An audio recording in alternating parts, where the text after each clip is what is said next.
और अजीत डोभाल जब ये बात कह रहे हैं, पता नहीं अभी इस बारे में क्या ट्रेंड है, लेकिन मेरी पीढ़ी के तमाम लोगों ने ये लेख जरूर लिखा है, विज्ञान अभिशाप या वरदान। वरदान का इस्तेमाल कहां हो रहा है वरदान के तौर पर विज्ञान का, और कहां अभिशाप के तौर पर इस्तेमाल हो रहा है, वो मैं अब आपको बताने वाला हूं। अभिशाप के तौर पर कहां इसका इस्तेमाल हो रहा है और कैसे हो रहा है, वो बताने से पहले जरा ये देखिए, अत्याचारी चीन किस किस तरीके से ये पूरी दुनिया को अपने कब्जे में करना चाहता है। साम दाम दंड भेद। यहां देखिए आप, बायो वेपन, वो वेपन जिसको लेकर जब तक आपको समझ में आता है कि कोई हथियार चलाया गया है, तब तक असल में आप उसको समझने और उसके रिपरकशंस और रेमिफिकेशन समझने के लिए जीवित ही नहीं रहते। बायो वेपन का दंश ही पूरी दुनिया इस समय झेल रही है। हवाना सिंड्रोम, किस तरीके से खास तौर से अमेरिका से जुड़े हुए डिप्लोमेट्स को टारगेट किया गया है, जहां समझ में भी नहीं आता कि किसी व्यक्ति के साथ क्या हुआ। बहुत ज्यादा आघात लगने वाली सिचुएशन में जैसे टिश्यूज, उनका एक तरीके से आप समझ लीजिए कि मसल दिए जाते हैं, टिश्यूज खत्म हो जाते हैं, वैसा कुछ मिलता जरूर है आदमी के शरीर से, लेकिन ये क्यों हो गया, कैसे हो गया, किस तरह के वेव्स को झेलने की वजह से ये हो गया, कोई आज तक नहीं जान पाया। और ये हवाना सिंड्रोम जो तमाम दुनिया में परेशानी का सबब है, इस बात को लेकर बहस है कि इसके निर्माण में, आविष्कार में रूस है पीछे या चीन, लेकिन जानकार ये मानते हैं कि ये चीन की अंधी महत्वाकांक्षा के अलावा और किसी का परिणाम नहीं हो सकता। उइगरों की अंग तस्करी, ह्यूमन ऑर्गन, ये समझ लीजिए कि लाखों लाख लोग सुधार कैंप्स में, जिसको सुधार कैंप कहता है चीन, उसमें रखे गए हैं और करीब 13 से 15 लाख उन लोगों की तादाद है और उनसे तरह तरह के जुल्म उन पर किए जाते हैं, उनसे काम करवाया जाता है, उनसे बनवाए गए प्रोडक्ट्स पूरी दुनिया में भेजे जाते हैं, जहां कुछ जगहों पर जहां पता चल गया है सच, अब नहीं मंगवाए जाते। लेकिन अब क्या करना शुरू कर दिया गया है, उन उइगरों की सांस्कृतिक पहचान मिटाने में जुटा हुआ चीन अब उनको इस तरीके से इस्तेमाल कर रहा है कि उनके ऑर्गन्स को, स्वस्थ ऑर्गन्स को, लिवर को, किडनी को, वो जो भी ट्रांसप्लांट किया जा सकता है वो ऑर्गन लेकर बेचने में जुटा हुआ है। और ये हम नहीं कह रहे हैं, ये महत्वपूर्ण अखबार कह रहा है, हेरल्ड सन, जो कि ऑस्ट्रेलिया का प्रतिष्ठित टैबलॉइड है। और आगे चले आइए, दुनिया भर का डीएनए इकट्ठे करने में जुड़ा हुआ है।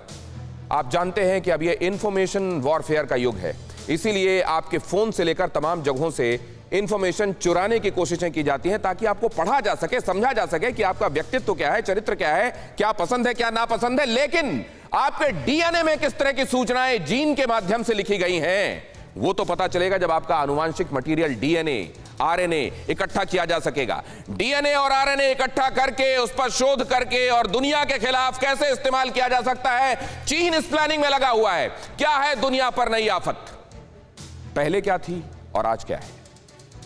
पहले अगर आप जाते हैं तो पहले यह सब देखकर लोगों को दहशत होती थी कि हथियारों की होड़ हो गई है, परमाणु हथियार बनाए जा रहे हैं, न जाने किस किस तरह की मिसाइलें बनाई जा रही हैं, और यह सब तो चल ही रहा था। यह खतरा तो है ही, ये टला नहीं है, लेकिन एक और खतरा दुनिया के सामने पैदा कर दिया गया है।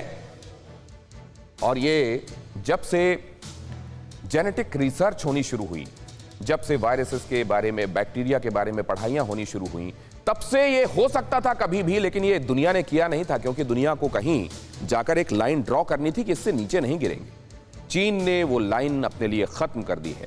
वो हर लेवल जिस पर वो गिरकर दुनिया पर राज कर सकता है, दुनिया के तख्त पर ऊंचाई में आने के लिए कैसे वो हर दिन नीचे गिरता जा रहा है, उसकी कहानी यहां आप देखते हैं। और ये जो चेतावनी है अजीत डोभाल साहब की, ये क्यों महत्वपूर्ण है। अजीत डोभाल की चेतावनी, अचानक बायो वेपन्स पर यह चर्चा क्यों हो रही है, समझने की आवश्यकता है।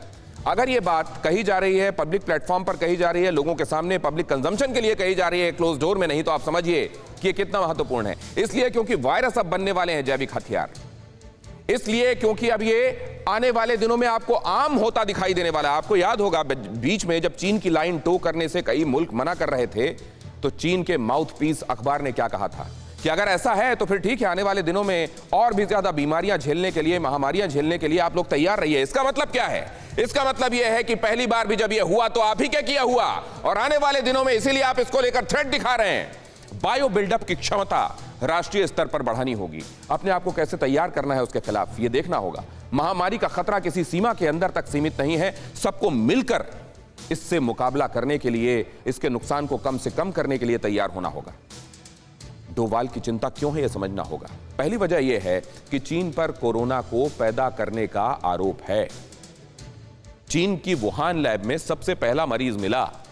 ट्रंप ने कोरोना को चीन मेड वायरस तक कैटेगोरिकली कहा था, और ये उस व्यक्ति ने कहा था जिसके पास सबसे ज्यादा संसाधन होते हैं, वो रिसर्च एंड डेवलपमेंट का मामला हो, स्पाइंग का मामला हो, टोह लगाने का मामला हो या जासूसी का मामला हो।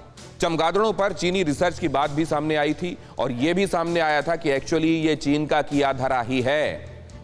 इस बात को लेकर अब भी कहीं बहस हो रही है कि वो एक्सीडेंटली वायरस जो है लोगों के बीच में चला गया, लैब में काम चल रहा था उस पर और आने वाले दिनों में उसका इस्तेमाल होना था, लेकिन वो वक्त से पहले लीक कर गया, या एक्चुअली वो जानबूझकर किया गया। ये डिबेट जरूर चल रही है, क्योंकि वहां जब भी सबूत लेने के लिए कोई टीम जाती है उसको लेने नहीं दी जाता। चीन की महत्वाकांक्षा कहां तक पहुंच रही है और उसको रोकने के लिए क्या किया जा रहा है। अड़ी सोमवार से शुक्रवार शाम 6 बजे सिर्फ TV9 भारतवर्ष पर।